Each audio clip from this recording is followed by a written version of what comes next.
Hi, and welcome to TV My Husband Hates. I'm Kat Sims. And I'm Reagan Kempton. And we are reality TV addicts. Addicts, aficionados. Ooh, I like that. Experts. Experts. Basically, we know our shit when it comes to reality TV. 100%. Well, hello there, and welcome to another week of TV My Husband Hates, where we're all pretty much doing the same thing we've been doing every week since quarantine started. How's your week been, Kat? Pretty much like the week before was. Actually, do you know what? We were talking about this before in the meeting. You're currently in kind of a mojo drought, and I have been there, but I feel like mine came back this week. Good. I'm very, very happy for you. Yeah, so I got some DIY done, and I've been exercising more and feeling a bit more on top of stuff. You know, sometimes you just feel like you just can't get anything done all day. Yeah, absolutely. So I'm feeling good about that, but you know, I know it's like Groundhog Day, but I'm just ready for it to be over. Yeah, I am as well. I got an email from my kids' summer programs that I have them in, and they're starting June 2nd.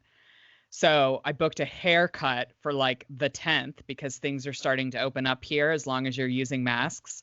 So like I'm starting to see the light at the end of the tunnel. So I kind of feel like that's going to help me get my quarantine mojo back for the next 2 weeks. And then my life will look semi-normal because the kids will be being entertained elsewhere 3 days a week. Yeah, I think here here's what I think. They're starting to release lockdown a bit. But actually, you give a little bit, and everybody just is out a lot more. So I think that's what they're essentially doing. Like, I don't think it's great, but I feel like they're essentially edging towards herd immunity as a concept, and they're relying on our lack of respect for the government and the rules to kind of make it happen. And I see it happening. People are out and about. There's more cars on the roads, and I mean, it feels fairly normal. People are popping out for a coffee. They're, popping to the shops because they've, all of when we've all been only going for one weekly big shop. Right. So I feel like it's lifting. They're saying schools will be going back on June the 1st. So wow. On a personal level, that is exciting for me. Well, I mean, I think like I waft between these two thoughts pretty much on like an hourly basis, because on the one hand, it's like we can't shut down forever. Like the world just can't sustain that, right? Like we have to make money. People do need to go back to work. Like we have to start living our lives. It's just, it's scary. Like the thought of like then having another like huge wave. Around here in the US, there's like I think a loose like number bracket where like you can't have more than like a certain number of new cases per day or whatever. And then you can start loosening it up. But here in Colorado, we have a mandate that we all need to be wearing masks while we're out. Like it's I guess a ticketed crime. Like you can get a ticket if you're not. But doesn't stop people. Like I went out the other day and there's like nobody wearing masks. I'm still wearing a mask because I figure that's the least I can do. And it, doesn't bother me too bad. It's not been mandated here, although they are saying, certainly not a ticketed crime yet, but they are saying that we should be wearing them in shops. They're fairly laissez-faire now about the outdoors. And for us, it's about the R. It's about when the R becomes above 1, then we're put back, we're grounded again. Yeah. But we'll just have to see. But you're right. We can't all just shut down forever. Like, it's shit. It's a shit situation. But until there's a vaccine, the world comes to a standstill, or we recognize that to a certain extent we have to get moving again. It's really hard. Yeah. It's not easy. But the vulnerable people will have to be shielded. And it sucks. It's not great for anybody.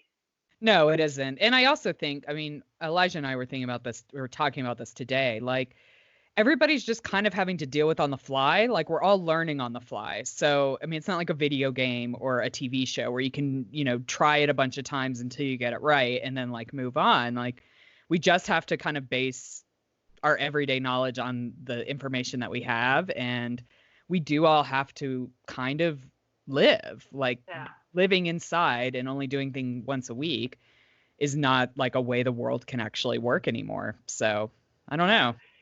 It's frustrating, but it is what it is, and largely we're still in the house, and we are too.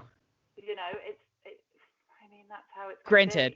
We have opened up to, like I told you guys last week, drinking on the driveway. So now we've got couples scheduled like every Saturday night, different couples to come and social distance on our driveway and drink and watch the reality show, which is The Field Across from My House, which we've now named Jackass Hill 80210. 80210 is brilliant. Yeah. That is brilliant. I mean, actually, no, it's 80120. 80120, because that's our zip code. I mean, it is your zip code. You should know that. Yeah, I should. I do enough Amazon ordering that I should know that. I am all here for social distance drinking. Speaking of which, shall we get on with some of these? I mean, it's like this lot have been drinking too much this week. These guys. Oh, 100%. I mean, the Housewives are on fire. Not so much Below Deck. No. But the rest of these lot have got their bitch pants on this week. Jesus, 100%. Like, I think it's interesting because obviously this was all filmed before like quarantine and everything. Like watching it back, they're probably like, what the fuck did we have to complain about? At least we could get out of the house.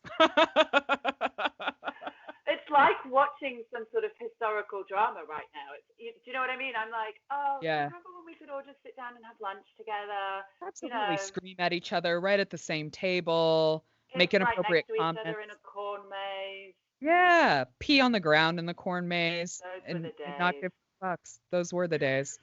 I'm a little bit irritated at like the historical popping up on my social media because I realized, and Kat and I were talking about this in the meeting beforehand, 8 years ago when I was pregnant with my first kiddo, yesterday, we were laying next to a pool in Dubai, visiting a friend of ours, being spritzed with Avion spritzers 8 years ago yesterday.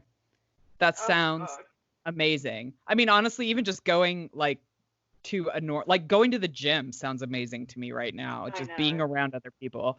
But these memories need to be like temporarily halted because they're not helping my quarantine. Do you know what else needs to be temporarily halted? That bit on Netflix that says, "Are you still watching?" Exactly. They should have switched that shit off as soon as lockdown happened. They should have. Netflix, if you're listening, turn that shit off. It just makes us feel bad about ourselves. Or Netflix. It interrupts my work because my kids are like, Mom, the thing is still up. Are we still watching the show? Come click it. It's just like, ugh. Netflix, if you're listening, we are always still watching. Like, absolutely. Just make that assumption. Yeah, nobody is never not watching. I'd like to know what the statistics are that people are like, no, I'm done. Yeah. Because I think it's zero. That's such a good point. I'd love to know how many people go, no, okay, you're right, I should stop. I should be doing something else. I binged the entire second season of Dead to Me on Mother's Day, and it was heaven. I'm excited about that. I've also started watching Hollywood, which is great. I finished that the other day, and the new season of Working Moms as well. Love it. Well, my friend Anna, who's on the Instagram as Mother Pucker, she recommended Hollywood to me. Yeah. So maybe I'll get some. Maybe I'll see if I can get some info from her about what she thought about it. Ooh, that would be good. Maybe let's do a mini-sode about it because I've watched it. You're watching it. Let's get some of her input. My husband hates it, so that works. Yeah, it wouldn't be a show for Elijah at all. So I just watched it on my own. It was great. Anyway, let's start off with the good old BDSY, Below Deck Sailing Yacht, entitled You Snooze, You Lose. And Jenna and Adam are kind of dominating the headlines again, aren't they? They absolutely are. But one thing I love about this interaction with Jenna and Adam that I don't think we've seen before is her actually fucking standing up to herself and calling him on his bullshit. And actually, we see Adam be like, you know what? You're fucking right. I should probably not do that. I 100% agree. And I think as well, this is different to Malia from the season before. You know, I think him and Jenna really do have a phenomenal connection. Yeah. And I think that's why he's willing to hear her. My worry is that it's going to keep happening time and time again because I'm just not sure he's dealing with it. And it's sad because he owns it in his interview. He says, of course the problem's me. I don't think I'm capable of having this kind of relationship. And I don't know why, but I guess he has some idea. And I just want him to work on it at a level which means that he can. Because if him and Jenna are as good as I really do think they are, it would be such a shame if his shit got in the way of it. Absolutely. I mean, he on the show, he blames his parents because I guess like his parents were expats, so they moved around a lot when he was little, so he was always having to say goodbye to people, and that was the end of the relationship. So it wasn't something that he could carry on, which I kind of understand. However, I think at some point in your life, you have to deal with those childhood dramas and move on, because if not, like, they're just going to rule your life. And I think that's why we see him acting the way he does. He just hasn't dealt with that shit. And I don't know if it's something as easy as just like being in this great relationship is going to help him fix his shit. No, I don't know either. But bad shit happens to a lot of people, and that's terrible. But you can't fix it. You can't undo it. You can't be angry at the people that did it. You can't blame your mum and dad for moving around all the time. Right.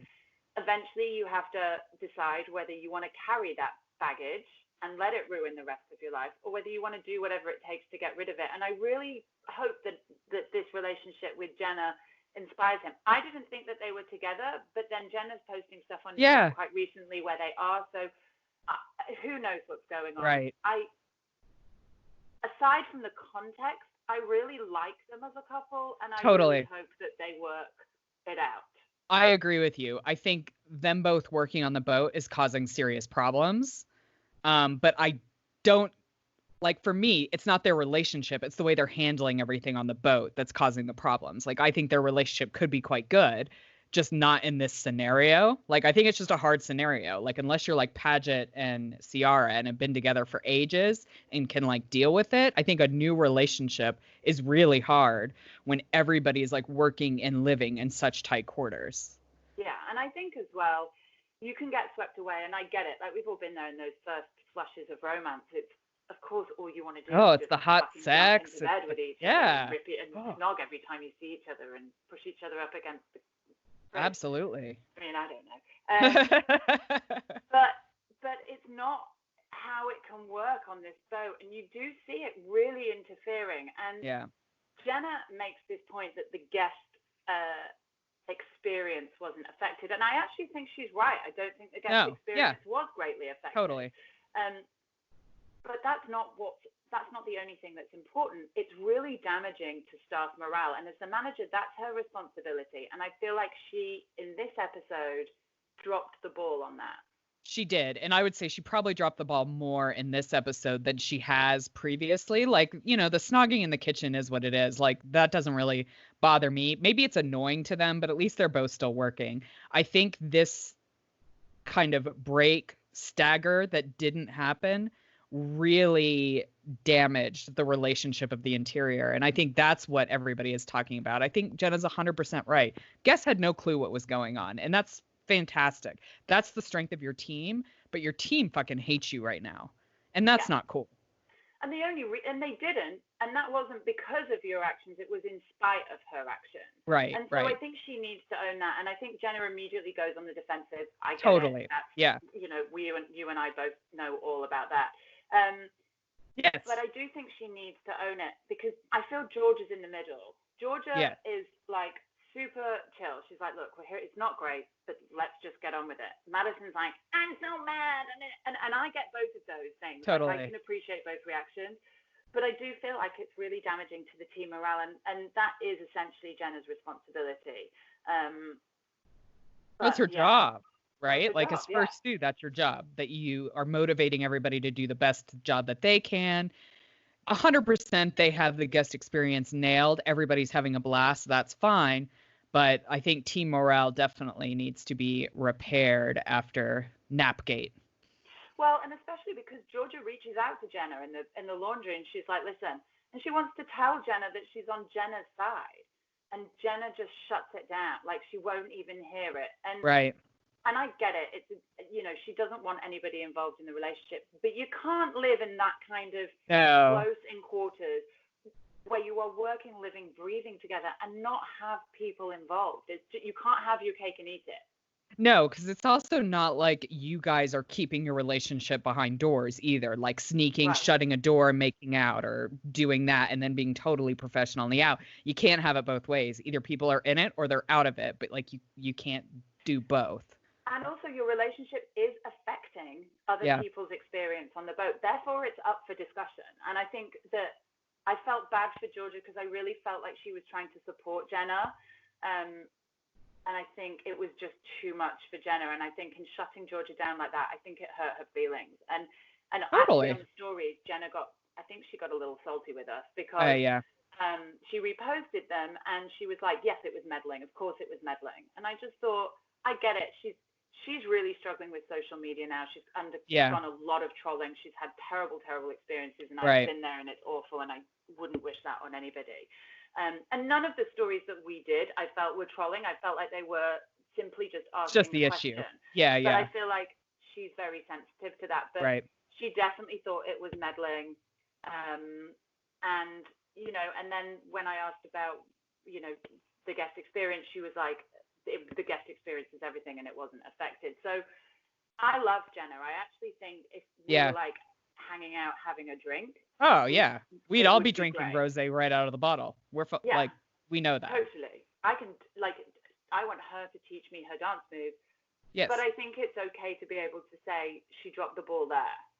Well, and I think also if you just look at the relationship between Jenna and Georgia has always been fairly pleasant. Like not at the beginning where Georgia was kind of learning, but Georgia's really stepped it up. And I don't think Georgia has ever done anything malicious to Jenna or said anything malicious to her. So I don't really understand how Georgia just kind of being there for her, she felt that it was kind of meddling, because I totally read it as her just being there on her side and, you know, trying to be cool.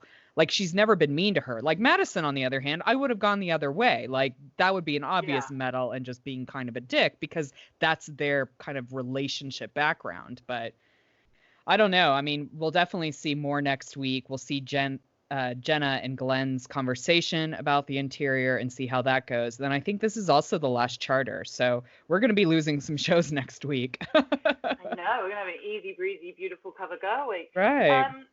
So yeah, we'll see.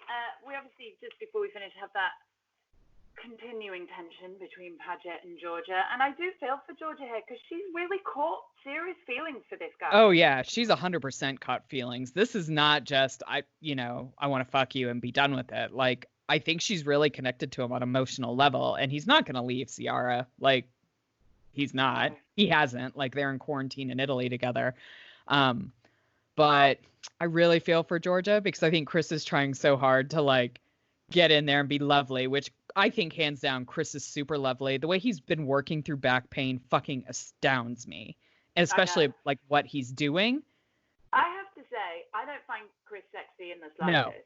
No. But watching him, but that did make him a little bit sexy. Oh my gosh, when he like went way up high on the mast with back pain in a fucking harness, lugging all that shit with the. I've had a back like that. I couldn't barely get off the couch. Like that guy is superhuman. I really, really respected him, and that was sexy. Well, and I think what's really great about him joining the cast is that there is a deckhand that we 100% like respect, and he just like slid in there, kicking ass at the job. I think it's a huge difference from where they were with Parker, with him, and things like that. Like Chris has just been kind of a lifesaver for this deck crew, and he's funny as fuck. Like the way he strutted during that fashion show and did the little pool dance and then like slid into the hot tub. Like I respect someone who goes all out for $200. Me too. I've never been more proud to be British. Anyway, let's move on. We'll see the fallout with Captain Glenn and Jenna next week. But let's move on to Vanderpump Rules, where we're turning the crazy up a couple of notches here. This episode should be called like the one where Jax fucking loses his goddamn mind. I mean, that could probably be applied to many episodes in the past, but I just feel like he's working out like a maniac to try to like keep it together, which I get. Like he just doesn't want to be mean to Brittany, so he's just like working out like a psychopath, you know, at his gym. But he needs some serious work on himself, because I feel like these explosions are coming from the fact that he's kind of pushed down everything that's happened to him over maybe the past year, like the terrible thing with his dad, the falling out with his mom, and I think he's just exploding. Well, I agree. I don't think this is just Jax behaving badly or Jax losing his... Like, I actually think he's not well, and I think he needs some real help. Like you say, he's pushed all of this stuff down. He's not dealt with it properly. And this going to the gym 3-4 times a day is manic behavior. Well, and those exercises are no joke because it's essentially like an Orange Theory. Like, you remember when you came out with us and did that Orange Theory workout? Yeah, it was miserable. That's what he's doing. That's what he's doing 3 times a day. I mean, he's not well. And in all seriousness, I think Stacy, I hope that conversation with Stacy does start to do something to help, because Brittany, he's just taking it out on Brittany. Yeah. Even on social media, the way he's like, oh, this is why I'm going to divorce my wife. My wife's going to leave me. Like, that's not cool. You're a team. No. Like, don't put that shit out on there. No. It's not fair, but he's it's disrespectful. It's disrespectful, but he's not in his right mind. No, I agree. I'm really happy that Stassi sat down and had that conversation with him, because I think she's right. I think she's one of the only people that can have that conversation with him and be real with him, and he'll listen to her. Yeah, because he'll walk all over Brittany. But he won't with Stassi. She will like call him, which is why their relationship would never work. Yeah. But I'm glad that they're still friends, because she recognizes that she needs him. But man, I do feel for him. I feel for everybody around him as well, because he is being fucking unbearable. Yeah, I mean, I would have blocked his ass a long time ago if he was my friend. Fucking rage text me that bullshit. I'd have been like, dude. I tell you what, I agree, and I would have also organized another fucking pool party. Hell yeah. A way better pool party as well, because like Jax better be happy he's still friends with Stassi, because their pool party would have been fucking crickets without Stassi and Beau. The worst. I mean, Tom and Ariana did a great pool party, but have we been told why they haven't got any furniture? I think like they just haven't decided what they want. Oh. I mean, I think it's that simple. Like, because they made a comment pretty early on when all the couples were moving into their house that like Jax and Brittany and Tom and Katie just like bought the furniture with the house. Like they just bought it staged and whatever, whereas they really want to like make it their own and take the time to do that. And I think Ariana's not been in the greatest mind space to like really decorate her house, but they fucking killed that backyard with the badass festival pool party vibes. Was just amazing.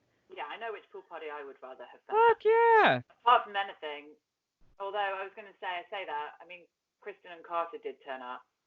Yeah, which I don't really get why they would turn up there. I'm kind of surprised they didn't go to Jax and Brittany's with like Kristen's ties to them. But I would much rather be at the pool party with the fun kids, with the DJ, with the tents. I mean, even Katie was having a fucking killer time, and she never has a good time. I know, she's a miserable cow, but they managed to bring out some sunshine from her. In fact, so did James Kennedy. Yeah, he got a hug. A little cuddle. He must have caught her on a really fucking good day. Well, I think this just I think this speaks to the growth that James can do when he's not fucking hammered all the time. I think he is very genuine in like being apologetic for what he did. And I think they can all tell the difference, but you know, from his early bullshit apology, like something real and really heartfelt. And I think as well, you know, it kind of made me proud of Katie that she could give that to him, because she's not the biggest person in the world. She's not, you know, if Katie gives you a gift like that's like, I see your growth and I forgive you, like that's huge. Yeah. Take it and fucking run. And I hope it lasts, because the new James Kennedy is a guy I can get on board with. Hell yeah, he's fun. He's like cool. This is the James Kennedy that I'm here for 100%. The other big news of this week in the old crazy incestual pool of juices is is the Dana Brett Max love triangle. That oh god, you start, because Brett, I can't. No, Brett is so gross to me. I can't fucking believe the way he talks about Dana versus the way he talks to Dana. I can't believe that dinner party where he's just like shouting that he didn't have fucking feelings for her. I can't believe he talked all that shit to Max and then said something totally different to Dana. He's fucking gross. And you know, just as a caveat, like he's 100% not my type of dude anyways. Like I've never been into like the very muscular, pretty fuck boys. Like they're just not my type. I'm definitely more attracted to like the tattooed, emotional, emotionally unavailable dudes. That was my MO. Aren't we all? Yeah, but I'm 100% Team Max on this. Like, I think Dana should take a real look at the bullshit, which is Brett, and try to build something with Max, because I think that's real. I have a lot of love for Dana. Like, I think she's smart. Because she's a badass. She's strong. She's a badass. But I think she is being fucking blinded by the abs, because I cannot understand why she turns into this, like, simpering little fucking princess when she's around him, and he's like, how does my hair look? Does my hair look all right? She's like, your hair looks like more than all right. Oh, Dana, you have more self-respect than that. Come on. Yeah. Like, I am shocked that she is not seeing this. And even, I mean, if any guy sat at a table and just shouted, I do not have feelings for her, when we have been like, off. I'm not saying you need to be in love with me, but like, you're gonna have some fucking respect. Right? And respect me. That is such bullshit. Like, if you really don't have those feelings, you have that fucking conversation elsewhere. You don't shout it from the fucking rafters in a public place in front of her and her friends. And I'm sure that Max is a fuckboy too, but I think he's handled himself far better throughout all of this. Well, at least he was honest about it. Right, and I don't think he was ambiguous with Dana. I think it was very clear what he was trying to say, which is, I still have feelings for you. I respect that you're going out with somebody else. I find it hard. Yeah. That's all he wanted to say. He didn't want to say, I want to get back with you. He didn't want to say, let's make it, like, maybe that's what he wants to say further down the line. But I think it was very clear, and I think she's holding this against him because it makes it easier for her. Totally. But Brett is, gross is the word. He makes my skin crawl. Yeah. No, I'm not a fan. And he does always wear flannel. I'd be happy for him to, like, not be on the show next season. I don't think he adds anything of value or really interest. Like, he's just been gross. He was mean as fuck to Sheena. Whether you believe Sheena deserves it or not, another story. But he was an asshole to her too. And he's just like, he's like a misogynist in feminist clothing, right? Like, he wants to be, I'm so down with, like, women's rights and like respect you and the feelings, but actually he's just like a fucking date raper roofie boy inside. I mean, call it how you see it. I agree. I think you're right. I think it's the epitome of young, dumb, and full of calm, and I have absolutely zero time for him. He grosses me out, and maybe it's because we're 38, nearly 40, that we can see through it. But Dana, I want to shake her and say, wake up. Like, I'm not even saying go with Max, but just Brett. Yeah, just don't be with that guy. Find somebody else, because you're funny as fuck. You're cute. You're smart. You're strong. Yeah. You do not need that bullshit. No, it's enough is enough. And then finally, the Toms have nailed Tom. They have doubled their money, and Ken and Lisa ask them if they want to reinvest into the bar they're going to open next door called The Garden. And what do you reckon? I think 100% they're going to just be dumb as fuck for not. Like, I know a lot of people kind of on social media give the Tom shit about, like, not really do anything for the restaurant and things like that. But I think what they really do is, like, they're a great duo. Like, they're fucking entertaining as shit. They both bring something different to the table, and they have really built the Tom brand. So I do think they do a lot for the business. I think they're a big part of it being successful. And I think Lisa recognizes that. And I think that's why they're giving them the opportunity to reinvest. Like, hey, we can all make more money. Like, let's do it. Well, if you don't want to, fine. We'll open it up anyways. But it'd be better if it was the Garden at Tom versus just the Garden. Right, because otherwise you've just got a competitor right next door to you. And remember what happened to Sir when Pump opened? For like a year it was dead. I mean, it felt back up, but it's not. Of course they have to reinvest. But I agree with you.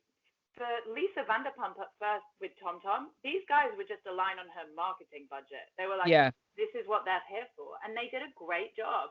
And I think they've learned a lot. And as they go, she'll give them more responsibility. 100%. But she has given them the gift of a lifetime. She's given them a chance to really fucking make an enormous amount of money, set themselves up for life. Well, and this is what I like about Lisa, because I do think she sees potential. She sees, like, the ability to grow in these two dudes, and she wants to support that. And I think she recognizes, like, they're incredibly wealthy, they're very successful at what they do. If they can show people how to do that, I think she's willing to do that for people who are willing to work. And I mean, Sandoval has worked for her for fucking ages. Yeah. You know, like, he's not going anywhere. He is very loyal, and he is willing to put in the work. Yeah. And I think that go ahead. Sorry. I was saying, the Tom-Toms aren't charity, but Lisa is very committed to giving back in a lot of different ways. Like, I think she very much recognizes her privilege. She recognizes the power that she has to help people, support people. And I think this is just another way of her giving something back. And I really applaud her for it. And I have no doubt that the garden is gorgeous. I'm sure it's open by now, or at least on its way.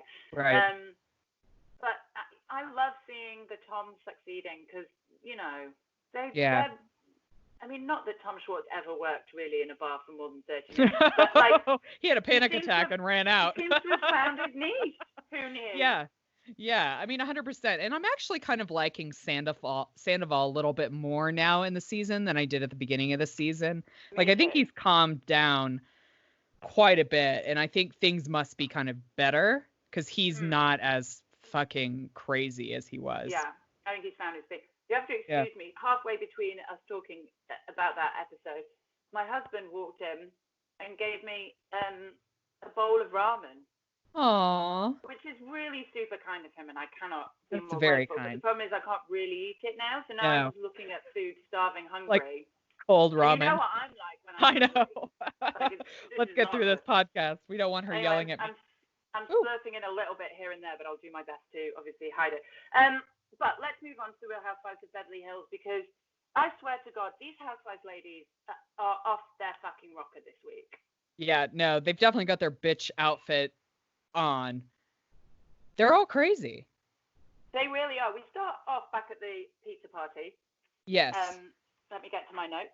Which, let's just have a chat about this pizza party anyways. I have a real problem with this, with Denise trying to be the perfect anti-sex mom. I don't.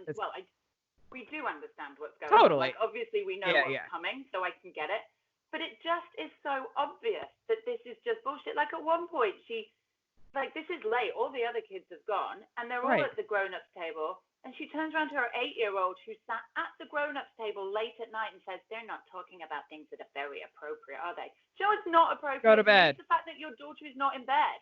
Send her to bed so that the grown-ups can chat. I mean, ultimately, I don't even understand why the kids are there. I don't understand the whole thought process of throwing like a joint pizza party with your teenage children. Fucking send them away to other people's houses and you have a grown-up night, because you know what people are going to start talking about. This is not fucking new. This happens every time a bunch of grown-ups get together. The talk turns to sex. And if you don't want your kids to hear it, fucking send them away. Don't plan on them being there, or put them in their rooms because they're 8 and they need to go to bed. Like, my kids are in bed at 8 by the absolute latest, other than 4th of July when we let them run around. But like, I don't want to hang out and drink with kids. I want them to go to have like the real, honest, cool chat going on. I agree. And also, Denise at one point, right at the beginning, is still talking about how big her husband's dick is. So that's okay. But like, the kids are, but also, and then she gets at Erica saying, "My daughter, I was out with Sammy and she talked about threesomes." She's 15. Like, Sammy knows what threesomes are. I think you can all have a grown-up. They showed the clip and she didn't care. No, she didn't care. We can have a grown-up conversation about this. Like, this is not the end of the world. And as you said, in the pre-production, the reality is, these are Charlie Sheen's kids. This man has done way worse stuff. It is all over the internet. You cannot tell me they don't know the stuff that went on with their dad. Like, you can't, like, they're 15 now. Maybe the 8-year-old is not his, so that's probably a different story anyways. But like, come the fuck on. Like, the girls weren't like going into specifics and how you set up a threesome and how you need to act like a threesome. They were just talking, and I just don't buy it. I don't buy it, Denise. No, this is all because we know that this bloody lesbian affair is coming up, and she's like in some sort of panic, and we see it throughout this whole, like, even Erica Jane at the dinner after the launch says, like, "Where has Miss Laidback gone?" There is some shit going on with Denise. I don't know when this comes out in the season, but it's definitely edging closer and closer, no doubt. No, absolutely. The other thing, of course, I mean, we have the Kyle confrontation continues at the pizza party, and obviously she leaves. You and I are a little out of sync in our allegiances this week, which is fine. Yes. Good for the chat. I really am kind of connecting with Kyle a little bit here. I know she's being like overly emotional and a little bit difficult. Like I do get that, but I do feel that it's from overwhelm. I feel like I think Sutton's right. Dorit really pushed her buttons when she's like, I actually have a life.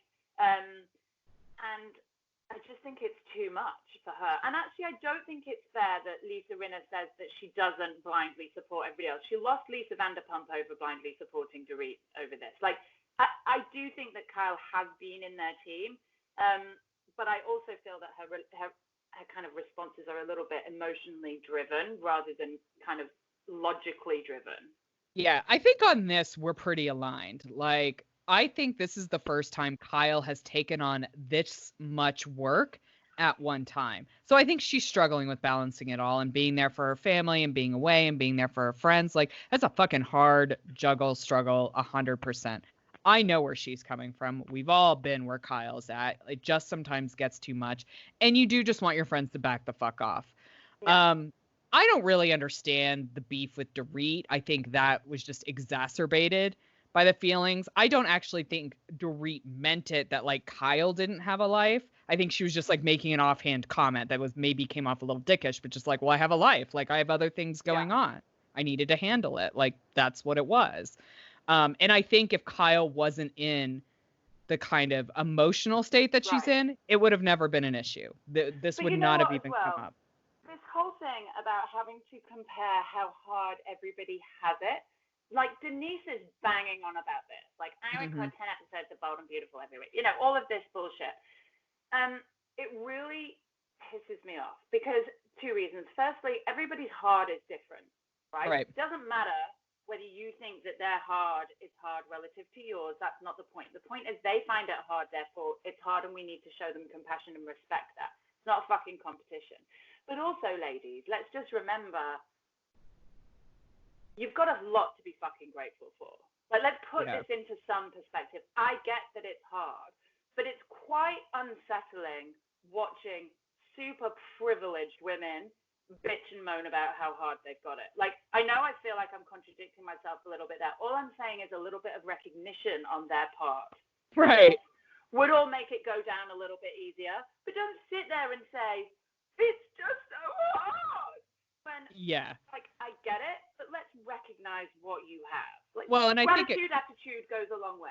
Right. And I think it definitely hits a little bit harder as we're all watching this during quarantine as well. Like, obviously, we're all coming from a very different place of where our hards are probably exponentially harder than they were pre-quarantine.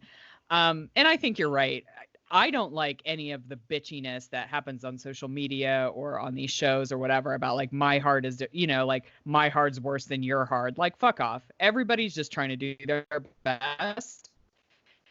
And that's reality. Everybody has a hard life. The fucking Queen of England has hard days sometimes. You know, we all do because we're all people. Well, I mean, Prince Andrew, that must have been a tricky time. Jesus Christ. I mean, could you imagine? Could you fucking imagine? No, but being that man's mom? I did think it was hilarious that, like, when all this was going off, David Walliams was promoting his new book, The Beast of Buckingham Palace. Like, oh, who knew he was writing Andrew's biography? That's the complete off the Sorry, point. that was a random thing, but yeah, everybody just needs to be a little bit more compassionate to each other in this friend group. Like, I feel they all really jump on the attack for kind of tiny things. I think the only one that doesn't is Erica, and I think Garcelle is going to be the same way. Like, what the fuck are we actually arguing about here?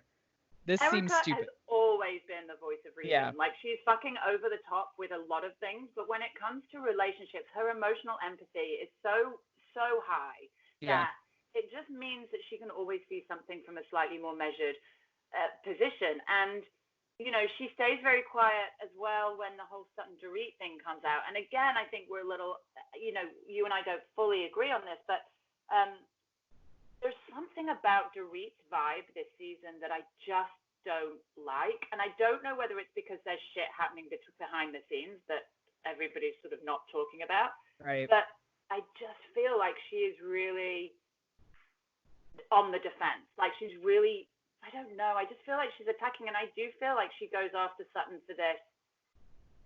Especially in a group setting where Sutton is new to it. Dorit says she just wants peace, but I actually think she just wants to be right, and she's like a dog with a bone. And I don't know. I'm just not on board with Dorit right now. Yeah, and so this is where we differ very, because I actually think this is the first season I've kind of liked Dorit, because I feel like she's actually standing up to people this season. I felt like she was just kind of boring in past seasons and very much kind of like a doormat, like all this shit just happened to her or whatever. And I think that's kind of influenced the way she's behaving this season. And I kind of like it. Like, honestly, I probably would have said the same to Kyle. Like, you know what? I had shit to do. Fucking get off my jock about that. Yeah. The Sutton thing, I'm more of the opinion that Dorit just doesn't know Sutton. Like, this is like the second time they've met up. Sutton's been kind of weird to the group before. I don't even really know why Sutton went to the event if she knew that this guy could possibly be there and it'd be awkward and whatnot. I mean, maybe it was a filming obligation. I don't know. But I feel like if I didn't know someone really well and they turned to me and were like, I'm going to freak the fuck out, I'd be like, I don't know what you're talking, like, what the hell's going on here? I 100%. And I think at the dinner, I felt like Sutton was more attacking Dorit, because Dorit was literally just saying what she said. Like, you turned to me and said this. I was coming from a place where I had no idea what that meant. I don't really know you that well. And it like was awkward for me. Like, I would feel the same way. And maybe I wasn't paying as close enough attention, because I don't remember Sutton apologizing for saying what she said. I don't remember that at all. I don't know whether the words "I'm sorry" came out, but she definitely said she was wrong to say it. Like, she said, I shouldn't have said it. But was she wrong to say it to Dorit, or like what was she wrong for? At all. Like, she shouldn't have said it at all. Well, she shouldn't have gone. On reflection, it meant that she should have handled the whole situation differently. All of that I get. I just don't like the way that Dorit has to keep it going. Like, always has to keep it going, and because she wants to be right. But I do agree, like, Sutton is batshit crazy. Yeah. In kind of an endearing way, because I just genuinely don't think she realizes it. But yeah, I just can't get on board with Dorit. It'll be interesting. It'll be interesting to see where it all goes, because, and I mean, maybe this is a bit unfair, because like I've read a few things about, like, Sutton was going to be a housewife with a diamond, but she wouldn't open up a lot of her life, and so they kind of like demoted her status to just the friend, which is why she doesn't have a tagline and all of this kind of stuff. And I don't know her well enough to kind of make a judgment call on her, whereas I feel like I know Dorit more because I've seen more seasons with her. So I think I'm apt to side with Dorit than Sutton, because I'm like, I don't really know where you're coming from. Southern manners would kind of dictate you didn't go to the event if you want to be real technical about it, because, you know, it's business and you don't want to cause a scene. That's a pretty Southern thing. Unless it was a filming obligation. Like, who knows? And I'm willing to give her like the benefit of that doubt. I just want to know more about her, because I feel like all the interactions we've watched with her have been slightly unhinged. Yeah, I think I find her quite addictive, because I don't know what she's going to do. Like, she's kind of an anomaly amongst these girls. She's completely different to everybody else. So I think I quite like that about her. But there's only going to be a certain amount of that I want to take before I'm like, okay, now I need more. Like, open up. Let's see where this crazy comes from. We'll see. I don't know. I mean, and weirdly, go ahead. I was going to say, I suspect the season's going to be hijacked fairly soon by the whole Denise and Brandy Glanville. Yeah, I'm sure it will be. But weirdly enough, I would 100% side with Garcelle on anything, because I feel like everything we've seen of her in this show has been like fucking badass and real. She's like the Jackie Goldschneider of this one. She's like the down to earth, gives her kids a fucking donut cake, pizza. Like, this is the thing. I wrote that down on my notes. Like, I wonder what fucking Jennifer has to say about Garcelle's birthday parties. Probably not shit, because Garcelle is famous and she is not. But that birthday party is very similar. Like, you know what? This is what my kids want. We don't fucking do that crazy bullshit, because that's ridiculous. We're going to do donut birthday cakes. And apparently everybody's going to eat the donuts before even the people come. And it's all fucking fine. Oh, babe, I felt her pain. I was just put everything fucking down. Just stop. It's organized. Anyway, the thing is, the only problem with this episode, with this whole season right now, is that the only thing I'm waiting for is the Denise Brandy Glanville thing. So until that happens, I'm like, oh, come on. Get on with it, move it along. And I don't feel like there's like enough in these episodes because I feel like maybe they are holding it all back to like do the big fucking reveal and everyone's going to get off their tits. So give me the good shit now. That's what I say. Absolutely. We've got another bunch of crazy bitches on the other coast in New York, which, oh God, it's quite exhausting to talk about. It really is. Like, what the fuck is Dorinda's hard-on over Tinsley? Like, what does it fucking matter? What does it impact your life at all? Chill the fuck out. I mean, I get what Dorinda's going through. This is all, I've psychoanalyzed this whole shit. Like, Excellent. The house that Break was it down. in her and Berkshire, I'll start again. The Berkshire house is her and Richard's house. Like, this is the house that she's always defined. And now that house is fucking falling apart. So I feel like this is, like, unearthed a lot of stuff. She's finally dealing with the Richard thing. She's kind of doing all this. And as she's building it back together, she's building herself back together. Building herself back up.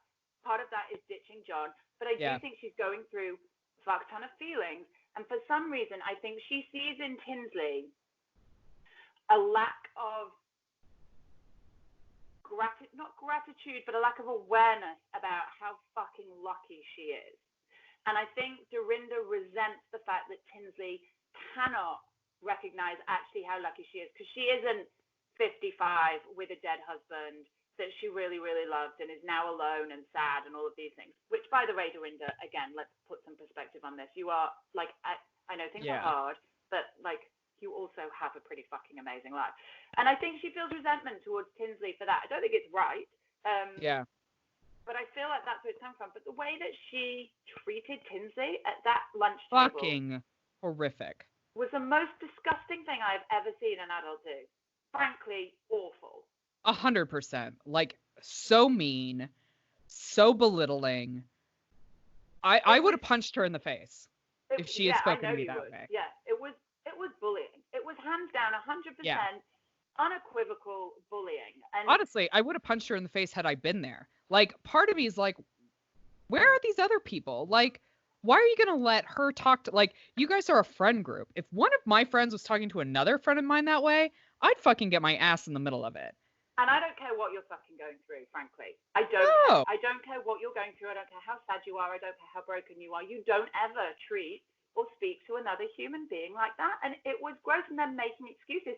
I expected more from Leah. Leah snuggles up to Dorinda afterwards. I was like, no, bitch. Tinsley is your girl. Yeah. You should call Dorinda out on this. But I think everybody is scared of her. Yeah. No, I think you're absolutely right. I think you nailed it. I think she's really jealous that Tinsley has people taking care of her, and Dorinda just wants to be taken care of again. Yeah.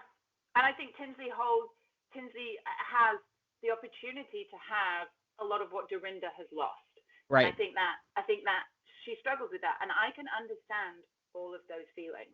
But what I cannot understand or ever get on board with or ever try and justify in any way is the way that Dorinda spoke and treated Tinsley at the table. It was disgusting. It does not give you a license to be a dickhead.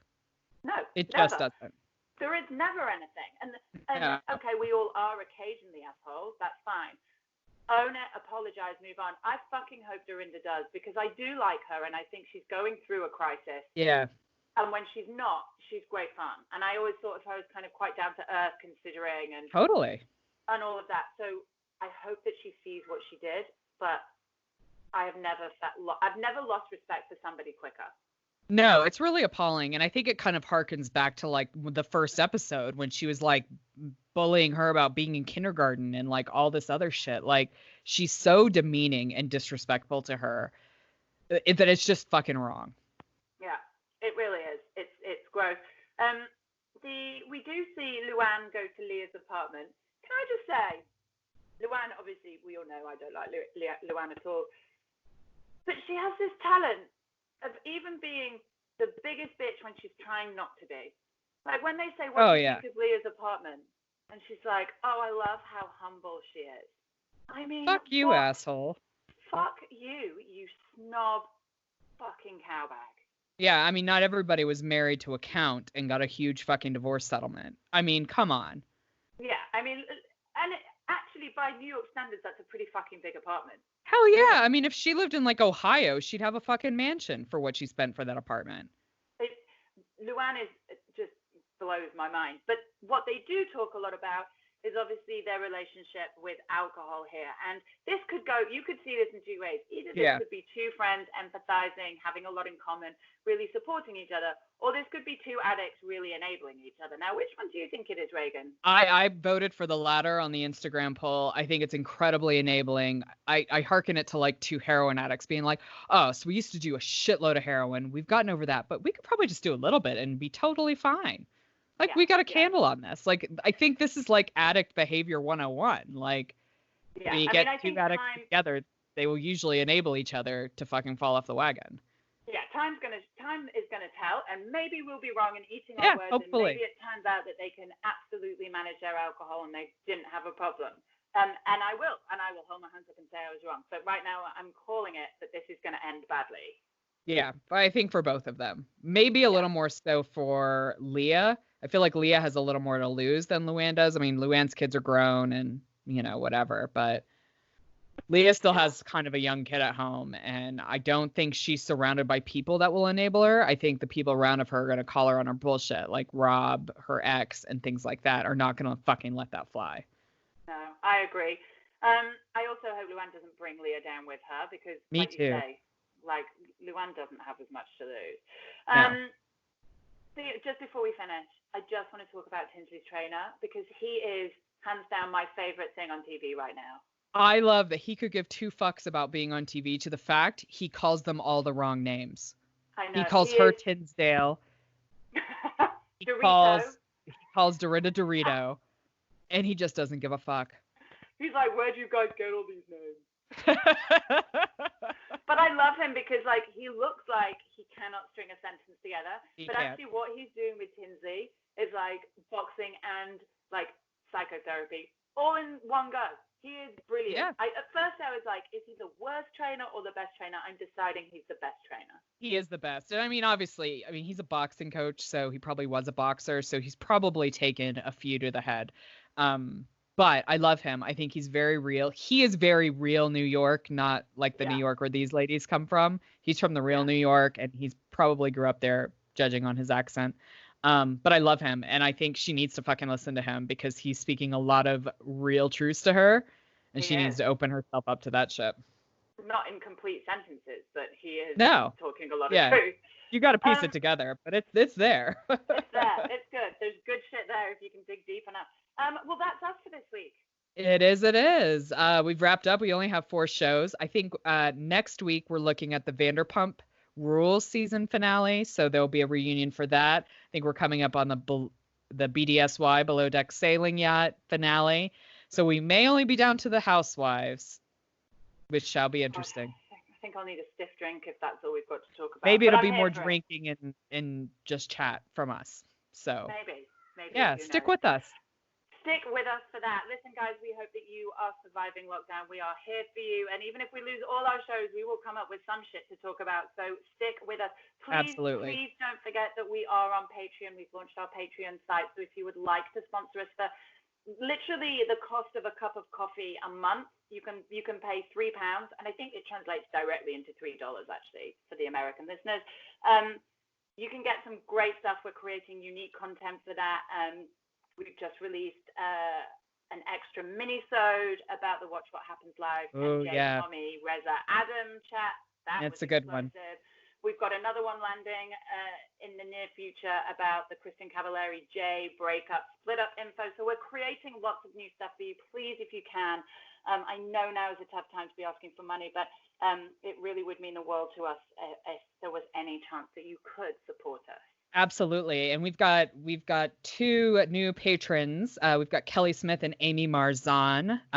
So you know what? Like, they're out there. Join them. Enjoy this bonus content because we're way more opinionated on the bonus content than we are even on the podcast. And true. And you'll get a shout out. You get tons of stuff. So go and have a look. And also, we're thinking about maybe creating some Smart People Watch Reality TV merch too. So the Patreon guys will be the first to get their hands on that. But in the meantime, we are here for you during lockdown. We hope you have a great, great week. Take care. And remember, smart people watch reality TV too. Bye-bye. Bye.